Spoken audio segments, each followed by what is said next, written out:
একমাত্র আল্লাহ ছাড়া এই পৃথিবীতে এবং পরকালে আমাদের আপন বলে কেউ নাই। বাকি সবাই সবার স্বার্থের জন্য আছে। মানুষ মানুষের অবস্থানকেই মূল্যায়ন করে। আমরা মারা গেলে পরে 40 দিন তারা আমাদেরকে মনে রাখবে কিনা সন্দেহ আছে। বিশ্বাস করছেন না? এই যে আমাদের অনেক আত্মীয় স্বজন মারা গেছে না, বছরে একটা বারো কি কবরস্থানে কেউ গিয়েছে? হয়তো যায়, মৃত্যুবার্ষিকী ওই দিন যায়, তাই না? দেখেন আমরা কিন্তু আস্তে আস্তে ভুলে গিয়েছি তাদের, আমরা ব্যস্ত হয়ে গেছি। ঠিক একইভাবে তারাও আমাদেরকে ভুলে যাবে। এই জন্যে আমি বারবার আপনাদেরকে মনে করে একটা কথা, আমার জীবন থেকে উপলব্ধি করি একটা কথা, যে একমাত্র আল্লাহ ছাড়া এই পৃথিবীতে এবং পরকালে আমাদের আপন বলে কেউ নাই। বাকি সবাই সবার স্বার্থের জন্য আছে। মানুষ মানুষের অবস্থানকেই মূল্যায়ন করে। মানুষ মানুষের অবস্থানকেই মূল্যায়ন করে। আল্লাহ রাব্বুল আলামিন আপনার ভিতরটাকে ভালোবাসেন। দেখেন আপনি যখন নামাজ পড়েন নাই, আল্লাহ পাক কিন্তু আপনাকে ধ্বংস করে দেন নাই। আল্লাহ পরম করুণাময় আপনাকে হেদায়েত দিয়ে নামাজি বানিয়ে দিয়েছেন। জীবনে অনেক পাপ করেছেন, ইনস্ট্যান্ট আল্লাহ পাক শাস্তি দিতে পারতেন, আল্লাহ পাক দেন নাই। আল্লাহ আপনাকে ভালোবাসেন, আল্লাহ আমাকে ভালোবাসেন। আল্লাহ পাকের এই ভালোবাসার ঋণটা শোধ করার জন্য হলেও নামাজি হয়ে যান, আল্লাহর পথে ফিরে আসেন, দিনের জন্য কিছু করেন, দিনের ফিকির করেন, পড়াশোনা করেন। প্রিয় ভাইরা, আল্লাহ পাক তৌফিক দান করুন। দেখুন, এই রিবা থেকে দূরে থাকার জন্য একটা হাদিস যথেষ্ট। যে 4 শ্রেণীর মানুষকে আল্লাহ রাসূল সাল্লাল্লাহু আলাইহি ওয়াসাল্লাম লাআনত করেছেন, অভিশাপ দিয়েছেন। ইনশাআল্লাহ আজকের লেকচার যাদের কানে যাবে, আমরা যদি না খেয়েও মরে যাই, আল্লাহ পাক না খেয়ে মারবেন না ইনশাআল্লাহ। রিজিক আছে, খাবো ইনশাআল্লাহ। কিন্তু হয়তো বা অভাব হবে, টাকা পয়সা একটু কম হতে পারে, অন্যের 10 তলা ফ্ল্যাট হবে, আমার হবে না, ঠিক আছে? অন্যের এত বিঘা বিঘা জমি আমার হয়তো হবে না। কিন্তু ইনশাআল্লাহ তাআলা এই যে দুনিয়ার মুসাফিরের জীবনটা, এটা মুসাফিরের জীবন না? মুসাফিরের জীবনটা কেটেই যাবে ইনশাআল্লাহ। কাটবে না? যে কোনো ভাবে কেটে তো যাবেই ইনশাআল্লাহ। এই যে পরকালের জীবনটা একটা চেতনার শক্তি, জানেন? দুনিয়াতে যত বাধা বিপত্তি আসুক, গাল মন্দ খান, গীবত তহমত খান, কষ্ট হোক, নির্যাতন হোক, একটা বিষয় মনের মধ্যে শান্তি দেয়। কি শান্তি? যে এই দুনিয়ার জীবনটা তো আর চিরস্থায়ী নয়, এটা তো আর সারা জীবন থাকবে না। ইনশাআল্লাহ এই অবস্থা আস্তে আস্তে পরিবর্তন হয়ে যাবে। ফাইন্না মাআল উসরি ইউসরা, পরকালে ইনশাআল্লাহ পাবো। দুনিয়াতে না পেলে কি হয়েছে, পরকালে পাবো ইনশাআল্লাহ। যুবক ভাই, এসব জেনা ছেড়ে দেন, আল্লাহ রাব্বুল আলামিন আপনার জন্য হুর রেখেছেন জান্নাত, ইনশাআল্লাহ পাবেন ইনশাআল্লাহ। এটা ছেড়ে দেন, সুদ ছেড়ে দেন, আল্লাহ পাক আপনার জন্য হাউজে কাউসার রাখছে ইনশাআল্লাহ, ঠিক আছে? অন্যায় পাপ ছেড়ে দেন, আল্লাহ রাব্বুল আলামিন আপনার জন্য জান্নাত রেডি করে রাখছে ইনশাআল্লাহ। এই দুনিয়ার জীবনটা ধোঁকা, একটা ছোট্ট জীবন, পুরা ধোঁকা, কিচ্ছু নাই এর মধ্যে। আমার কথা শোনেন, এই দুনিয়ার জীবনে কিছুই নাই। চারপাশে অনেক কিছু মনে হবে, আপনার বাড়ি আছে, গাড়ি আছে, স্ট্যাটাস আছে, টাকা পয়সা, প্রতিপত্তি সব আছে। আদতে আপনি একা, আদতে আপনাকে একাই কবরে যাওয়া লাগবে, একাই আল্লাহর সাথে হিসেব নিকাশ দিতে হবে। কেউ নাই সাথে, আমাদের সাথে কেউ নাই। কিন্তু আপনি মনে করছেন যে সেলিব্রিটিজম বড়, আমি পলিটিক্যাল নেতা হয়েছি, আমাকে সবাই চেনে, আমি ইকোনমিক সেক্টরে লিড দেই, রাষ্ট্রকে লিড দেই, আমি ধর্মতাত্ত্বিক ক্ষেত্রে লিড দেই, আমাকে দেখলে মানুষ বাহবা দেয়, ইত্যাদি ইত্যাদি। দিন শেষে আমি একা, আপনিও একাই। আমাকেও একাই যেতে হবে, আপনাকেও একাই যেতে হবে। এগুলো সব চারপাশের খালি অন্ধ মোহ, আর কিছু না। এই মোহের মধ্যে ঢুকে পড়বেন না, আল্লাহ পাক তৌফিক এনায়েত করুন। নবী সাল্লাল্লাহু আলাইহি ওয়াসাল্লাম বারবার বলতেন, আল্লাহুম্মা ইন্নী আউযু বিকা মিন ফিতনাতিদ দুনিয়া, বলতেন না? হে আল্লাহ, আমি এই দুনিয়ার ফিতনা থেকে তোমার কাছে আশ্রয় প্রার্থনা করছি। ওয়া ইন্নী আউযু বিকা মিন ফিতনাতিন নিসা, আমি মহিলাদের ফিতনা থেকেও আশ্রয় প্রার্থনা করছি। আরো দোয়া করতেন, আল্লাহুম্মা ইন্নী আউযু বিকা মিন আযাবিল কবর, হে আল্লাহ, আমি কবরের আযাব থেকে আশ্রয় প্রার্থনা করছি। ওয়া আযাবি জাহান্নাম, জাহান্নামের আযাব থেকে আশ্রয় প্রার্থনা করছি। ওয়া মিন ফিতনাতিল মাহইয়া ওয়াল মামাত, জীবন মৃত্যুর ফিতনা থেকে আশ্রয় প্রার্থনা করছি।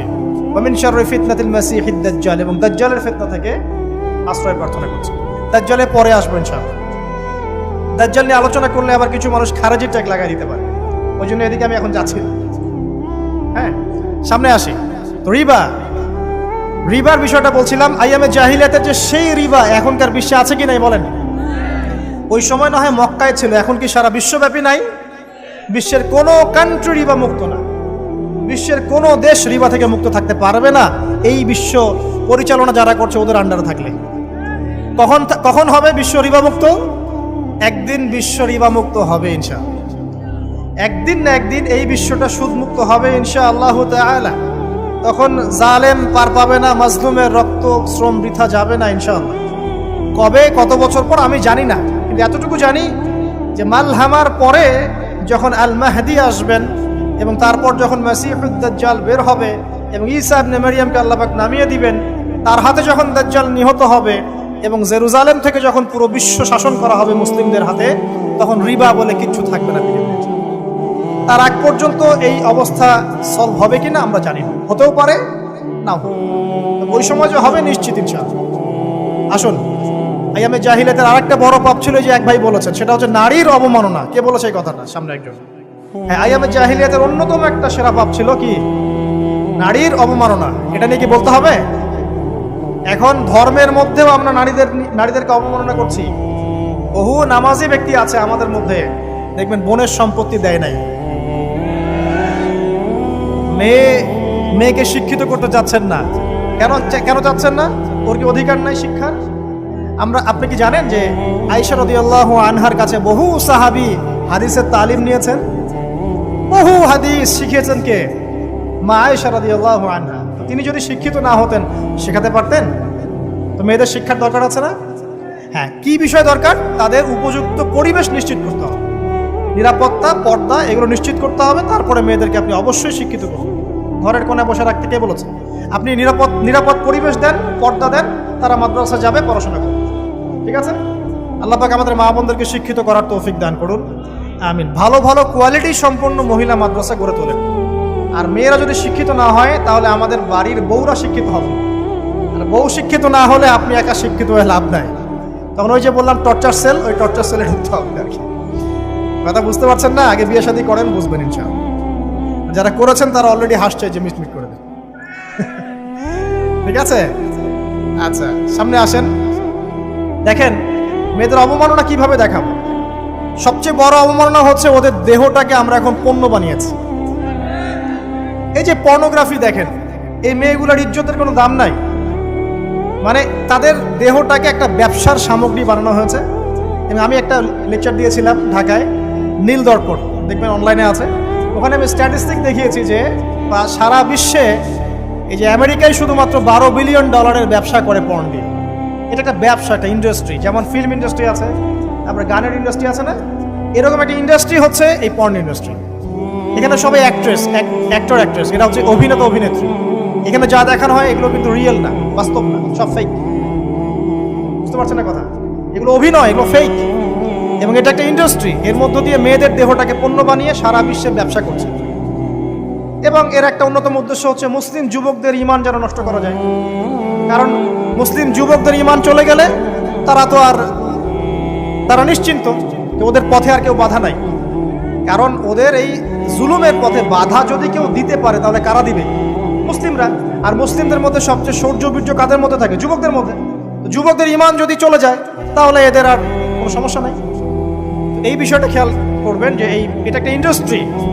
সো এখানে আমরা মেয়েদের দেহটাকে আমরা কি বানিয়েছি? পণ্য বানিয়ে দিয়েছি। আর এখন তো চলছে কাপড় খোলা সংস্কৃতি।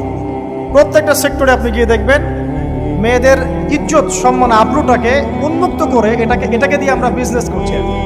এটা একটা বিজনেস। এখানে সমাধান কি?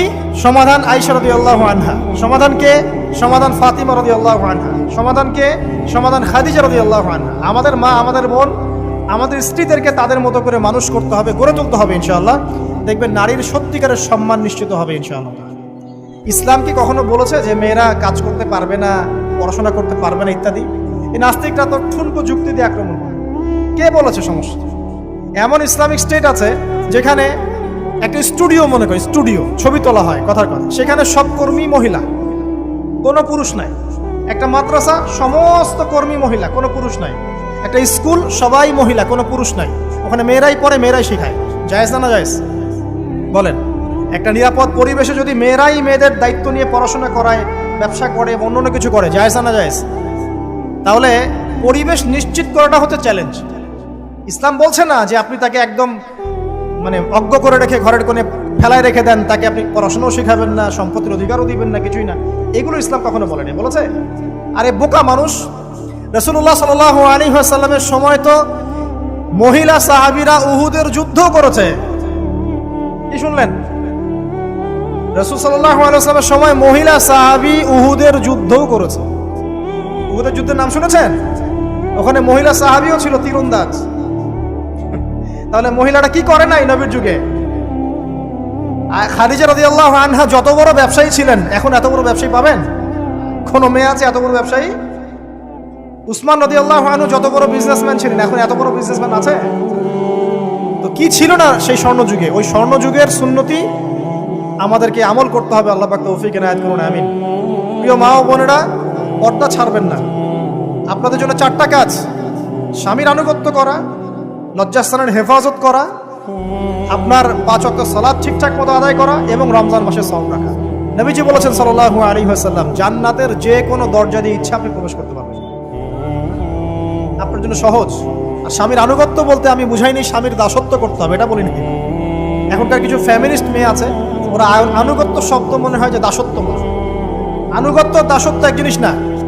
আনুগত্য কি? স্বামী কোরআন সুন্নাহর অনুকূলে কোনো কথা বলেছে, আপনি মানবেন। স্বামী বলছে পর্দা করো, তোমাকে ভালোবেসে বলছি তুমি পর্দা করো, তুমি আমার অনেক প্রিয় একজন মানুষ, তুমি বেপর্দায় বাইরে যাবা, লোকজন দেখবে, কেমন হয়?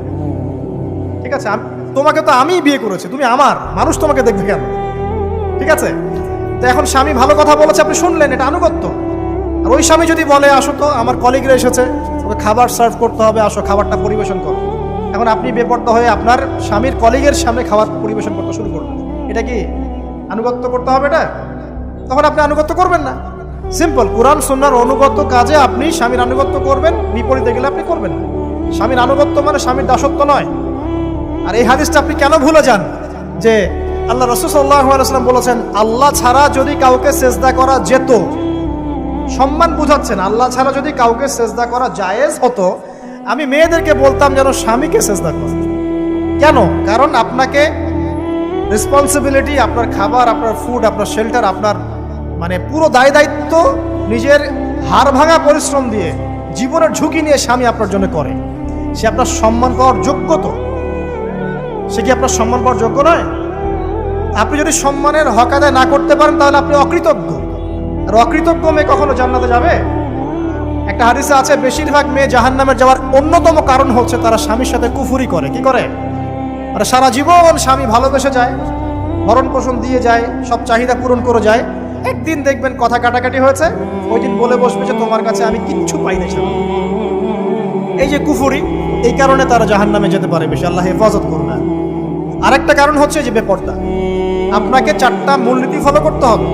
1, এমন কোনো পোশাক পরবেন না যে পোশাকটা আটো সাটো, যেটা পরলে আপনার গায়ের কাঠামো বোঝা যায়।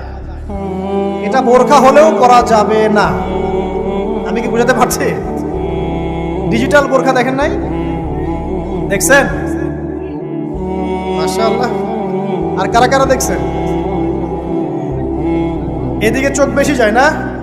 আচ্ছা, এমনি দেখা যায়, চোখ দিতে হয় না, এমনি দেখা যায়। ডিজিটাল বোরখা চলবে না, ডিজিটাল বোরখা চলবে না। আমার মত, এটা আমি মত দিচ্ছি, আমি আল্লাহর রাস্তায় সময় দিয়েছি অনেক দিন, এবং এখানে যে পর্দাটা শেখানো হয় এরকম পর্দা আমি অন্য কোথাও দেখিনি। এত চমৎকার পর্দা শেখানো হয়।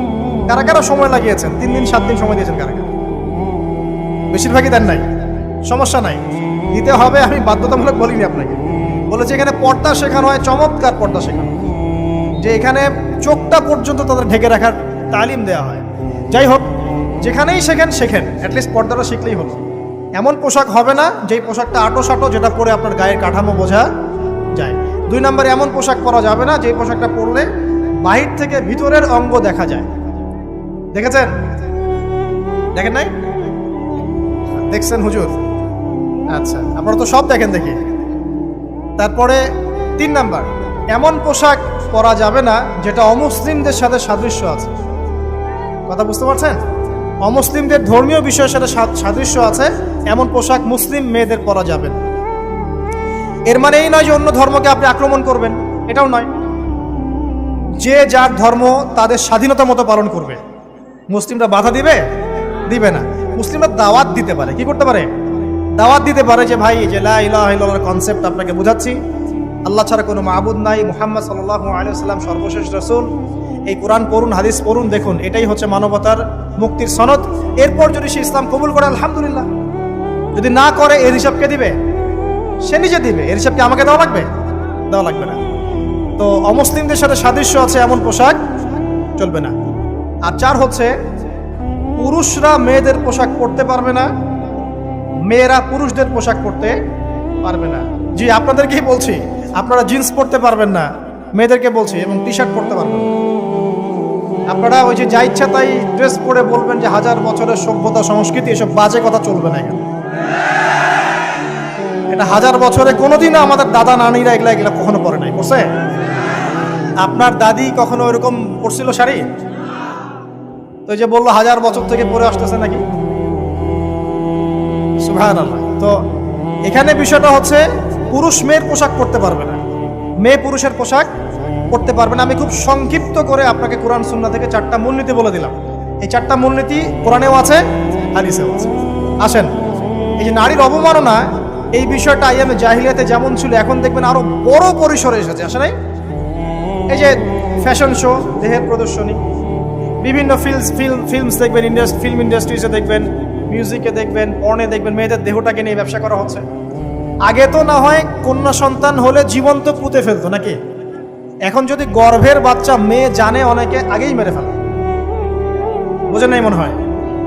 অনেকে যদি জানে যে গর্ভে মেয়ে সন্তান আছে, আগেই মেরে ফেলে। এমন অনেক দেশ আছে, আমি নাম বলছি না দেশের সঙ্গত কারণে, যে সেই দেশে এরকম মেয়ে সন্তানকে এই যে খালাস করে ফেলার, নষ্ট করে ফেলার, ভ্রূণ নষ্ট করার আলাদা ক্লিনিক আছে, আলাদা হসপিটাল আছে। বলে নাউজুবিল্লাহ।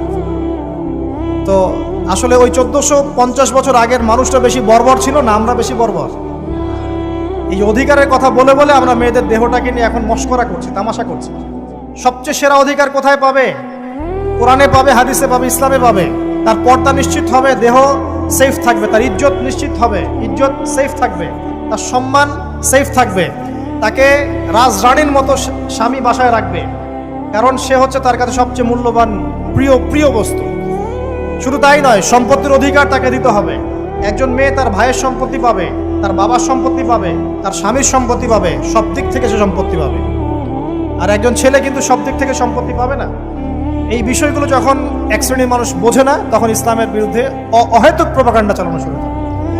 সবচেয়ে সেরা সম্মান রক্ষার উদাহরণ দেয়া হয়েছে ইসলামে, কোরআনে এবং হাদিসে। এই কথাটা আপনাদের মা বোনদেরকে বোঝাবেন, তবে নম্রতার সাথে বোঝাবেন, কারণ উচ্চবাচ্য করলে তারা কথা শুনবে। আল্লাহ রাসূল সাল্লাল্লাহু আলাইহি ওয়াসাল্লাম বলেছেন, কিছুটা বাঁকা হাত দিয়ে তাদেরকে তৈরি করা হয়েছে। যদি আপনি শক্ত করে চাপ দিতে যান তাহলে ভেঙে যাবে, আর যদি আপনি ওই অবস্থায় ছেড়ে দেন তাহলে বাঁকাই থেকে যাবে। এখানে আপনাকে হিকমা অবলম্বন করতে হবে। আল্লাহ পাক তৌফিক দান করুন। একটা বিষয় বলছিলাম, ওই যে শিরকের পাপ এখন গ্লোবালাইজেশন হয়েছে না, ওই সুদের পাপ এখন গ্লোবালাইজেশন হয়েছে না। গ্লোবালাইজেশন বোঝেন? মানে বিশ্বায়ন, পুরো বিশ্বে ছড়িয়ে পড়েছে না। আর একটা হচ্ছে এই যে মেয়েদের অবমাননা, এটা সারা বিশ্বে ছড়িয়ে পড়ে নাই? আচ্ছা, আর দুটা বলবো, এরপর বলে আমি শেষের দিকে যাচ্ছি। আশা একটা হচ্ছে মাদক। আইয়ামে জাহিলিয়াতের অন্যতম সেরা পাপ ছিল কি? মাদক। ওই যে বলছেন জাহিলি যুগ, কেন বলছেন জাহিলি যুগ? বিকজ ওইখানে মাদক খেত মানুষ বেশি। এখন বলেন, ওখানে না হয় মক্কায় মাদক খেত মানুষ, এখন সারা বিশ্বে মাদক ছড়িয়ে পড়ে নাই? বেশি না কম? এখন এই যে নতুন নতুন মাদক আসছে, ইয়াবা, আরো নাকি কি কি আসছে নতুন নতুন, আমরা নামও জানি না। এই যে গাজার নাম জানি, ফেন্সিডিলের নাম জানি, আর কি কি আছে? হিরোইন বলেন, আর দু একটা, আফিম, আর কি আছে? হ্যাঁ, রেন্ডি। সুবহানাল্লাহ, এই নামও কখনো শুনি নাই আমি। আচ্ছা শোনেন, বিষয়টা হচ্ছে, দেখুন এই বিষয়টা কি হালাল না হারাম? আচ্ছা, এটাকে যদি আমরা হালাল করে নেই তাহলে কি হবে? কুফরি হবে না শিরক হবে? শিরক কুফর দুটোই হচ্ছে। কিন্তু এখন মক্কার কিছু মানুষ মাদক খেয়েছে বুঝলাম, আল্লাহ রাব্বুল আলামিন ধাপে ধাপে এখান থেকে বের করেছেন। প্রথমে বলেছেন মদ খেয়ে নামাজের ধার কাছে যেও না। হ্যাঁ, তারপরে বলেছেন এই যে মাদকে কিছুটা উপকার আছে কিন্তু বেশি ক্ষতি। তারপর বলেছেন খেয়ে নামাজের কাছে যেও না। তারপর ধাপে ধাপে শেষের দিকে এসে আল্লাহ পাক বলেছেন যে এটাকে ছেড়ে দাও। সূরা মাইদায় পড়ে দেখেন, এটা শয়তানের কাজ। তখন সাহাবায়ে কেরাম রাদিয়াল্লাহু আনহুম পুরোপুরি মাদক থেকে নিজেদেরকে মুক্ত করলেন। এরপরে কি কখনো তারা মাদক ছুঁয়েও দেখেছেন? বরং মাদকদ্রব্য সেবন করলে 40টা লাঠি বেত্রাঘাত করতে হয় ইসলামিক শাস্তি। কয়টা লাঠি? আর উমর রাদিয়াল্লাহু আনহুর সময়ে 40 লাঠিকে বাড়িয়ে 80 লাঠি করা হয়েছে। কত লাঠি? 80 লাঠি। কিন্তু আরো একটা পাপের শাস্তি আছে, বলবো? অপবাদ, এখন যেটা বেশি দেওয়া হয়, অপবাদ, মিথ্যা অপবাদ, সতী নারীর উপরে মিথ্যা অপবাদ, এর শাস্তি হচ্ছে 80 লাঠি। আবার 100 লাঠির শাস্তি আছে, 100 লাঠি। এটা কিসের জানেন? জিনা। জিনা এই যে যারা করছেন, এর শাস্তি হচ্ছে 100 লাঠি। তাও জনসমক্ষে দিতে হবে, গোপনে না। আর 1 বছরের জন্য এলাকা ছাড়া করতে হবে। রজম একটা শাস্তি আছে, রজম। এটা কি? রজম মানে পাথর নিক্ষেপ করে হত্যা। এটা তো বর্বর, তাই না? অমানবিক, মধ্যযুগীয়। এসব কথা শুনছেন না? শোনেন, কিছু কিছু বিষয় আছে যে বিষয়গুলো করার পরে এই পৃথিবীতে মানুষ বেঁচে থাকার অধিকারটা হারিয়ে ফেলে। কথা বুঝতে পারছেন না? কিছু কিছু পাপ আছে, এগুলো করলে পরে মানুষ এই পৃথিবীতে বেঁচে থাকার অধিকারটা হারায় ফেলে। যেমন কোনো বিবাহিত ব্যক্তি যদি জেনা করে, নাউজুবিল্লাহ, কোনো ছেলে যদি কোনো ছেলের সাথে যৌন সম্পর্ক করে, সমকামী করে, বা এটাকে যেটা গে মানে যেটা কি বলে, সমকামিতা, ঠিক আছে? এই কাজ যদি কেউ করে, নোংরা কাজ যদি কেউ করে, কোনো মেয়ে যদি কোনো মেয়ের সাথে এরকম কোনো কাজ করে, একই পাপ। এইসব পাপ করলে পরে এই পৃথিবীতে বেঁচে থাকার অধিকারটা সে হারিয়ে ফেলে। কথা কি বুঝতে পারছেন? আচ্ছা, তখন শাস্তি হচ্ছে আল্লাহ রাব্বুল আলামিন পাথর নিক্ষেপ করে হত্যা করতে বলেছেন। কারণ হচ্ছে সে এত গর্হিত একটা কাজ করেছে যেটা এই শাস্তি পাওয়ার সম্পূর্ণ যোগ্য। এবং কওমে লূত নামে যে কওম ছিল, ওই কওমটাকে আসমানে উঠিয়ে আল্লাহ পাক পাথর বর্ষণ করে এভাবেই শেষ করে দিয়েছে। জর্ডান একটা দেশ আছে না, জর্ডান? জর্ডানের পাশে ডেড সি নামে একটা জায়গা আছে, ডেড সি, মৃত সাগর।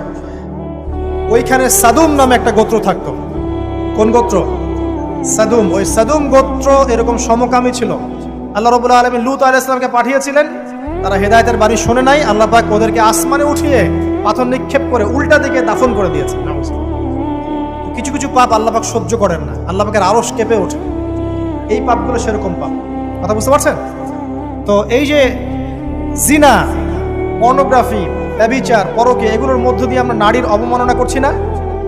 এবং ধর্মের মাধ্যমেও মাঝে মাঝে করছি, যখন আমরা ধর্মের নামে মেয়েদের অধিকার দিচ্ছি না। অনেকেই সম্পত্তির অধিকার দিচ্ছেন না, অনেকে শিক্ষিত করছেন না, অনেকেই আরো যৌতুক নিচ্ছেন না। যৌতুক নিচ্ছেন না অনেকেই। যে বিয়ের সময় যৌতুক নেয়, এটা তো মেয়ের উপর, মেয়ের পিতার উপর টর্চার করা, সম্পূর্ণ হারাম, সম্পূর্ণ হারাম।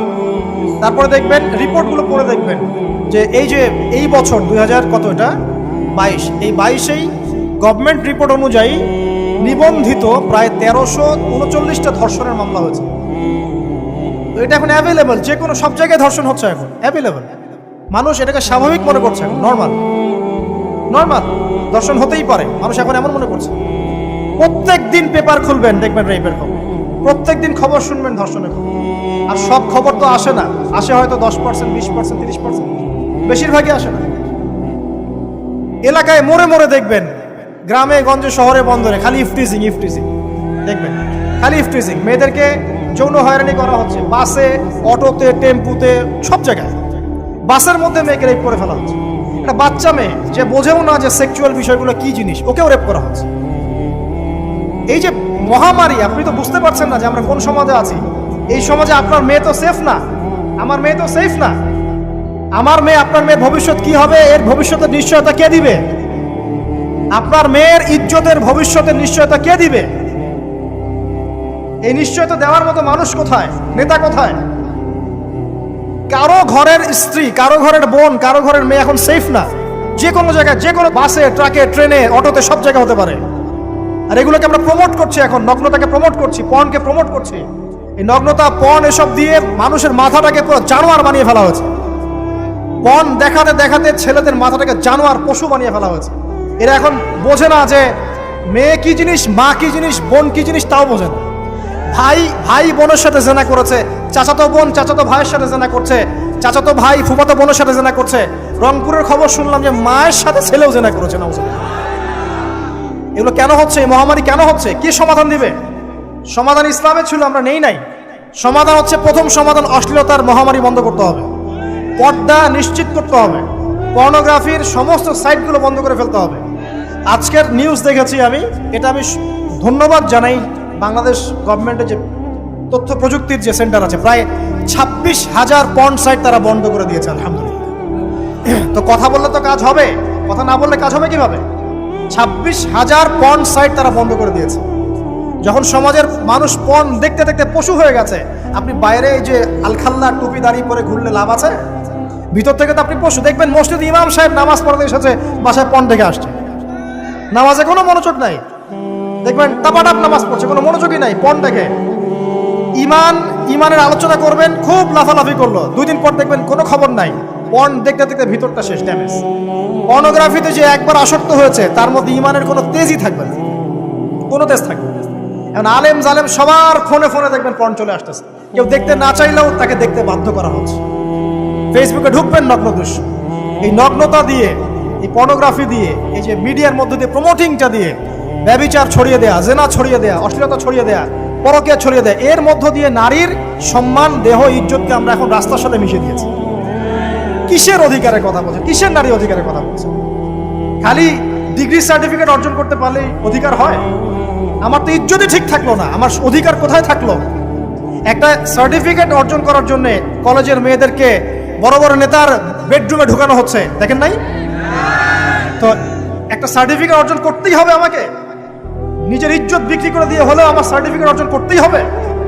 লাথি মারি এসব পড়াশোনার পিছনে, দরকার নেই আমার পড়াশোনা। করছে বাসায়, এলাকায় এলাকায় মহিলা মাদ্রাসা করেন, মাদ্রাসায় মেয়েদেরকে পড়ান। আমি খুব দুঃখের সাথে বলছি, অনেক মাদ্রাসাতেও এরকম ঘটনা কিন্তু ঘটেছে না?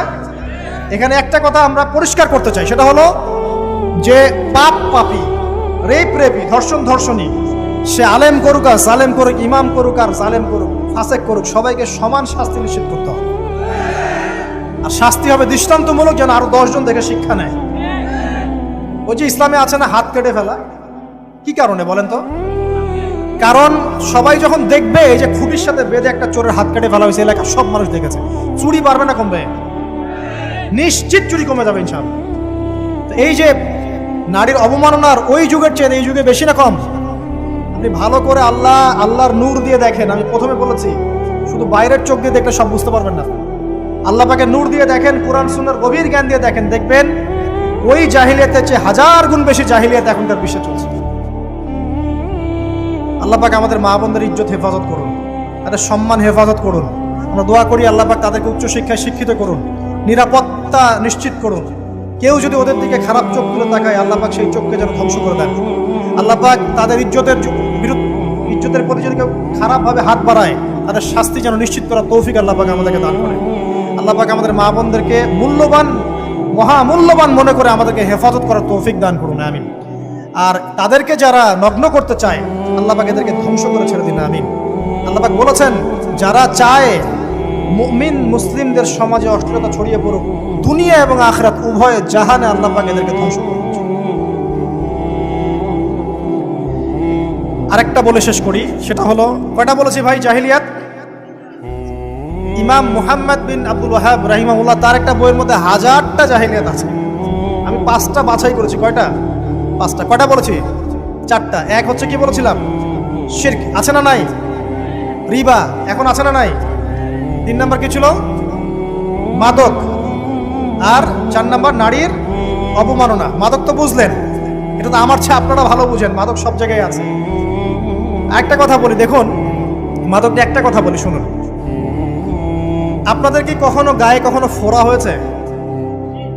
কার কার গায়ে ফোড়া হয়েছে বলি? আব্দুল, আচ্ছা, কেমন ব্যথা? ফোড়া ফেটে গেলে কি বের হয়? রক্ত আর পুঁজ বের হয়, তাই তো? তো নবী সাল্লাল্লাহু আলাইহি ওয়াসাল্লামকে সাহাবীরা পরে জিজ্ঞাসা করলেন, ইয়া রাসূলুল্লাহ, কোন পাপের কারণে তাদেরকে এই শাস্তি দেওয়া হচ্ছে? নবী করিম সাল্লাল্লাহু আলাইহি ওয়াসাল্লাম বললেন, তাদেরকে এই শাস্তি দেওয়া হচ্ছে একটা পাপের কারণে, সেটা হলো মাদক দ্রব্য সেবন করা। আর ওই পানীয়টার নামও নবীজি বলে গেলেন, তার নাম হচ্ছে তিনাতুল খাবাল। কি নাম? তিনাতুল খাবাল। এই তিনাতুল খাবাল মানে জাহান্নামীদের রক্ত এবং পুঁজ। এটা খেতে দেয়া হচ্ছে মাদকদ্রব্য সেবনকারীদের জন্য। আল্লাহ রাসূল সাল্লাল্লাহু আলাইহি ওয়াসাল্লাম বলেছেন, কোনো ব্যক্তি যদি মাদক সেবন করে তার 40 দিনের নামাজ কবুল হবে না।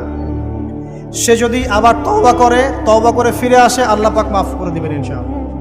যদি আবারও মাদক খায়, আবার 40 দিনের নামাজ কবুল হবে না। তারপর যদি আবার তওবা করে, আবার আল্লাহ মাফ করে দিবেন ইনশাআল্লাহ।